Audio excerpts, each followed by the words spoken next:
Ben Suntag. Ben Suntag is a real veteran of the Fox Hills Talent Show, having been in all of them. Ben is also a long-standing member of the Repertory Theater. He has not only appeared in many of their productions, but also has written a few himself. This evening, Ben will read to us about some of his interesting experiences with his pets.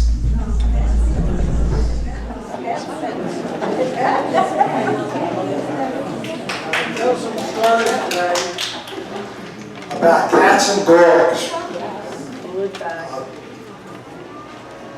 Many people do not realize that dogs and cats can actually communicate with each other.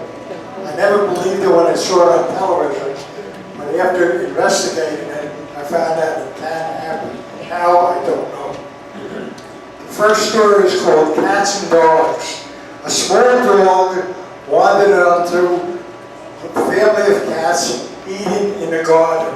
The small dog started to walk over and wanted to eat there also. The cats saw him and they started yelling at him, running after him, and meow, meow, showing their teeth and trying to bite him and confronting the dog. They attempted to jump on him.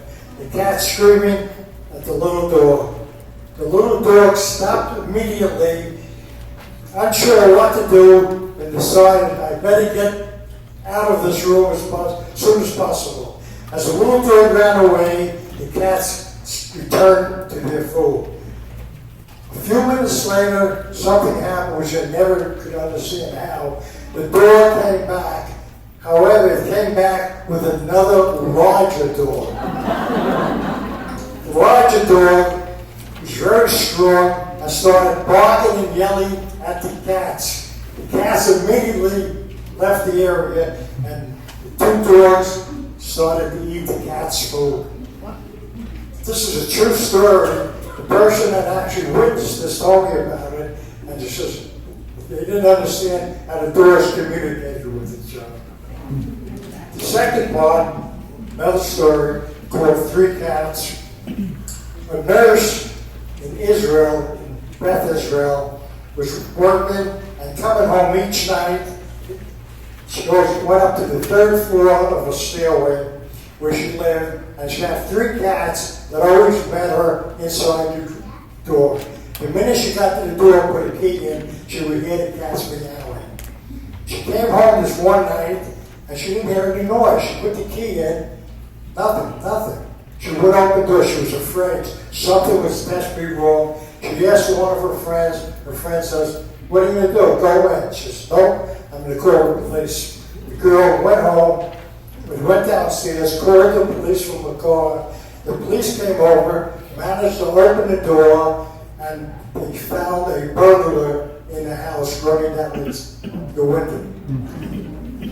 The three cats were laying under the bed, hiding from the burglar.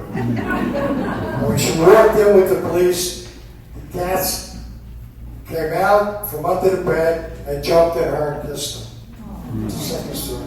The last story is a story about a dog that I had.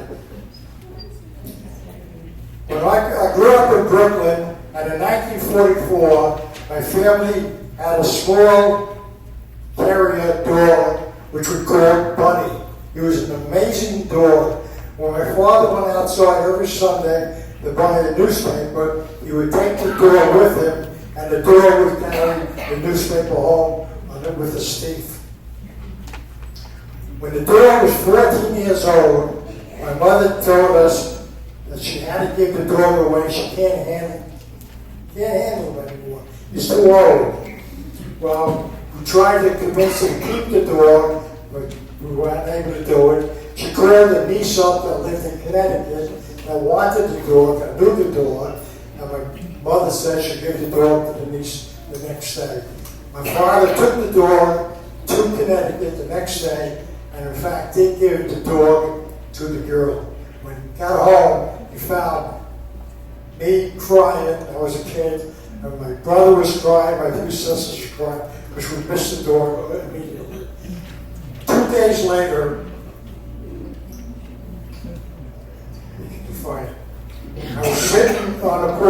doing my homework. This was actually 14 minutes now, I said 2 days.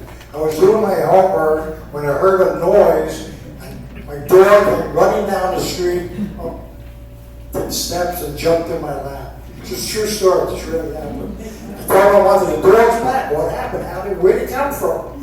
My mother said, I don't know. She called up my niece in Connecticut and said, what happened with the dog? She says, the dog got there the first day, she gave it to her, but then the next day, the dog disappeared. They had no idea what happened to it. They didn't want to call us and tell us the dog was lost, so they just didn't do anything.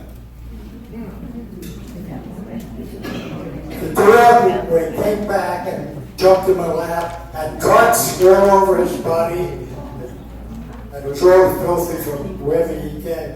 I tried to find out, can a dog do that? Can it find its way home, especially from 90 miles away? And apparently, somehow, some way, it did it.